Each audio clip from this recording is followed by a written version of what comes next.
Hello students, सामाजिक विज्ञान विषय की ऑनलाइन क्लासेस में आपका स्वागत है।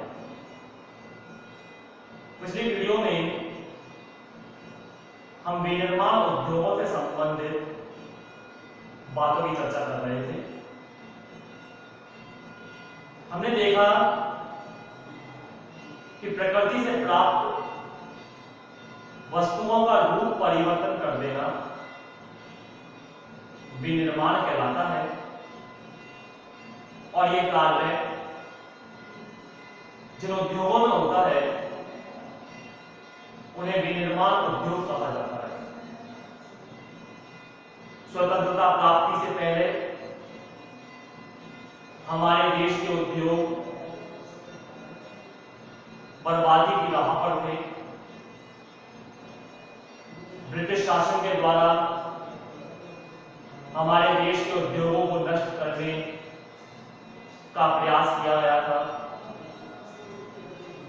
भारत से कच्चा माल लेकर जाते थे और तैयार माल हमारे ही देशों में बेचा करते थे। मतलब कच्चा माल भी हमारा था तो तैयार माल भी हमारे ही देशों में बिक रहा था। विदेशों से आने वाला माल मशीनों से निर्मित होता था, परिणाम में सस्ता होता था। ऐसे में भारतीय सस्ते माल की तरफ ज्यादा आकर्षित होते थे। परिणाम में भारतीय उद्योग नष्ट होते चले गए और विदेशी उद्योग विकसित होते गए। लेकिन स्वतंत्रता प्राप्ति के पश्चात भारत सरकार के द्वारा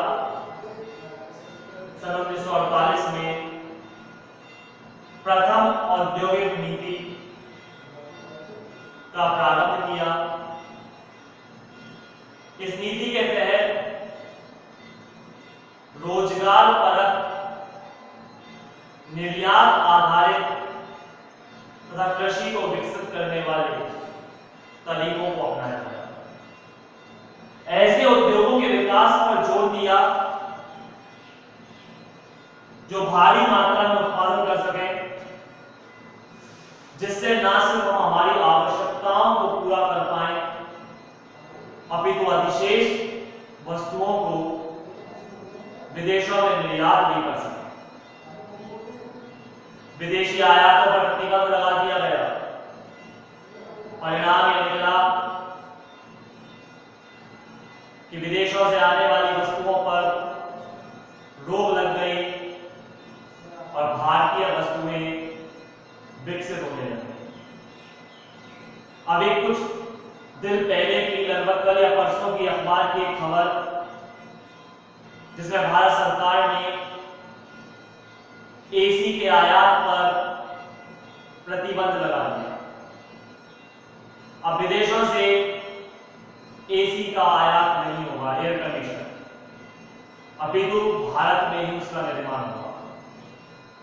टायरों के आयात पर भारत सरकार पहले ही प्रतिबंध लगा चुकी है, अर्थात विदेशों से टायर नहीं आते।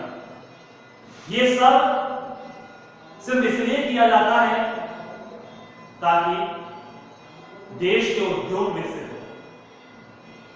भारत सरकार आत्मनिर्भर भारत को बनाने पर जोर दे रही है। मेड इन इंडिया और मेक इन इंडिया पर जोर दिया जा रहा है ताकि भारत में इस्तेमाल होने वाली तमाम वस्तुएं भारत में ही निर्मित हो, जिससे न सिर्फ भारतीय नागरिकों को लाभ पहुंचे अपितु देश को भी राजस्व की प्राप्ति हो सके। अन्यथा इसके अभाव में देश का एक बहुत बड़ा धन विदेशों में पहुंचता है, जिससे भारतीय अर्थव्यवस्था नष्ट होती है और विदेशी अर्थव्यवस्था का विकास होता है। ऐसी तमाम बातों का अध्ययन हम पिछली वीडियो तक कर चुके थे। आज हम हमारे एक महत्वपूर्ण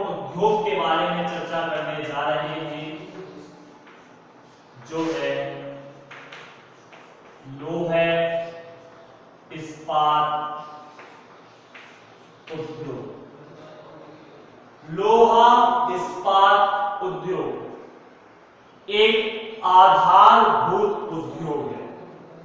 एक शब्द आता है लोहा इस्पात उद्योग एक आधारभूत उद्योग, अर्थात आधारभूत उद्योग से आशय उद्योगों से है जिनमें निर्मित माल या जिनमें तैयार माल अन्य उद्योगों के कच्चे माल के रूप में इस्तेमाल किया जाए। अर्थात एक ऐसा उद्योग जिसमें तैयार माल किसी अन्य उद्योग के कच्चे माल के रूप में इस्तेमाल किया जाता। जैसे एग्जांपल लोहा इस्पात उद्योग में क्या बनेगा? लोहा इस्पात बनेगा। जैसे शक्कर उद्योग में क्या बनता है? शक्कर बनती है। वस्त्र उद्योग में वस्त्र, सीमेंट उद्योग में सीमेंट, उसी तरह से लोहा इस्पात उद्योग में लोहा इस्पात। लेकिन लोहा इस्पात जो बनता है वो बनता है लोहा अयस्क से। लोहा अयस्क जमीन में से प्राप्त होता है खनिज के रूप में, जिसमें से अयस्क अशुद्धियों को साफ कर देते हैं, बचता है लोहा। इस लोहे में मैग्नीज का मिश्रण किया जाता है और मैग्नीज का मिश्रण करने के बाद बनता है लोहा इस्पात। तो लोहा इस्पात का कच्चा माल लोहा प्लस मैग्नीज, तो लोहा प्लस मैग्नीज का तैयार माल लोहा इस्पात। लेकिन लोहा इस्पात अपने में परिपूर्ण नहीं है। लोहा इस्पात से बनाई जाती है विभिन्न वस्तुएं। लोहा इस्पात काम आता है मशीनों के निर्माण। तो लोहा इस्पात का तैयार माल मशीन और मशीन का कच्चा माल लोहा इस्पात। आप समझे इस बात को? आधारभूत उद्योग की मैंने अभी आपको परिभाषा बताई कि वे उद्योग जिनमें तैयार माल अन्य उद्योगों के कच्चे माल के रूप में इस्तेमाल किया जाता है। आप देखें लोहा इस्पात उद्योग जिसमें तैयार माल लोहा इस्पात है, लेकिन मशीनी उद्योग के लिए कच्चा माल है।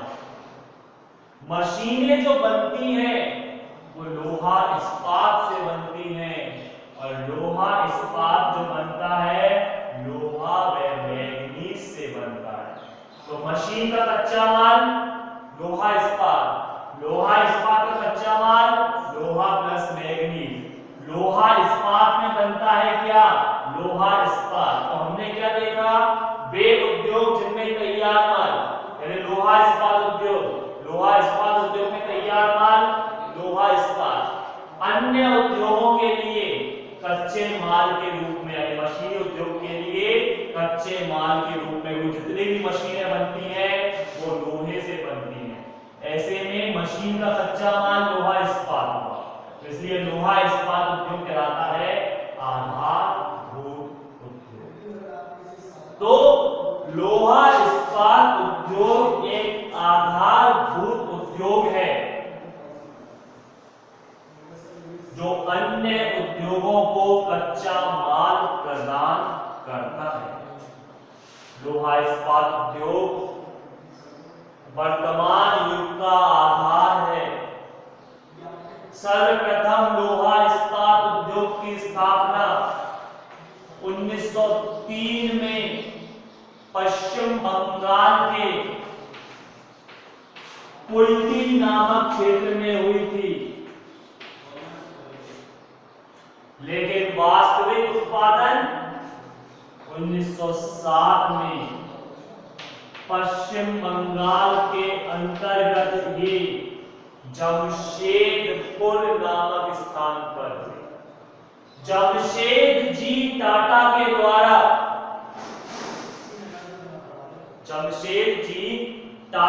द्वारा इस उद्योग की स्थापना हुई थी पश्चिम बंगाल में 1907 में। तो ये प्रश्न आता है कि भारत में पहला सफल लोहा इस्पात कारखाना कब, कहां और किसके द्वारा खोला गया? 1907 में पश्चिम बंगाल में जमशेद जी टाटा के द्वारा पहला कारखाना खोला गया था जमशेदपुर में। लोहा इस्पात उद्योग की जो स्थापना की थी जमशेदपुर में जमशेद जी टाटा के द्वारा, वो की गई थी टिस्को के नाम से। TISCO, Tata iron and steel company. ये प्रश्न भी आता है, एक नंबर में पूछा जा सकता है कि टिस्को की स्थापना कब की गई?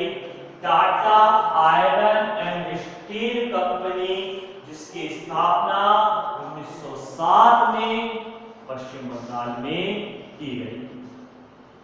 इसके बाद समय बीतता चला गया और कई उद्योग और खुलते चले गए, कुछ भारतीय सहयोग से तो कुछ विदेशी के सहयोग से।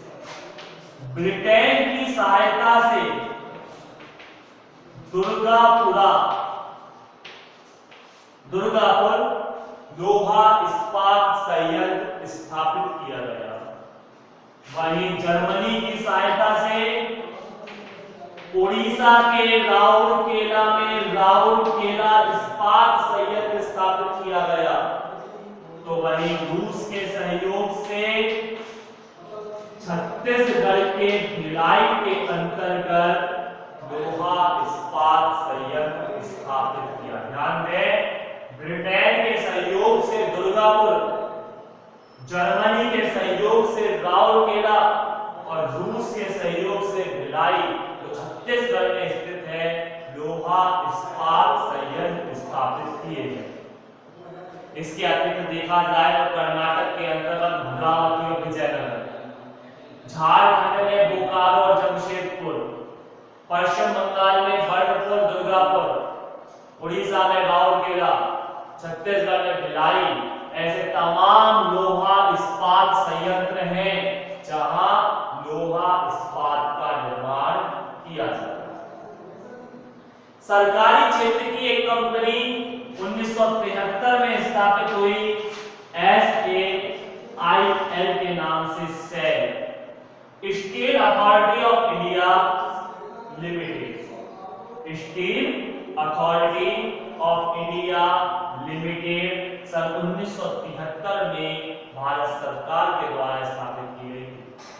आज भारतीय रेल के पटरियां, रेलगाड़ी के इंजन, डब्बे में जो लोहा इस्पात इस्तेमाल किया जाता है वो सेल के द्वारा निर्मित लोहा इस्पात इस्तेमाल होता है।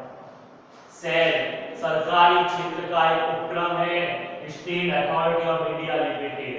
बाकी के अन्य निजी क्षेत्रों के आते हैं, जैसे Tata iron and steel company, जिस पर जमशेद जी टाटा का अधिकार था।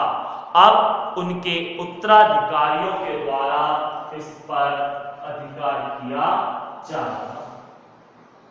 तो आज हमने लोहा इस्पात उद्योग के बारे में चर्चा की। ये उद्योग उन स्थानों पर स्थापित होता है, अन्य उद्योगों की तरह ही, जहां कच्चे माल की उपलब्धता हो, बाजार की निकटता हो, सस्ता श्रम हो, सस्ती शक्ति हो, सस्ता परिवहन हो, भूमि, भवन व मशीनों की उपलब्धता हो, और सबसे महत्वपूर्ण चीज पूंजी की उपलब्धता हो।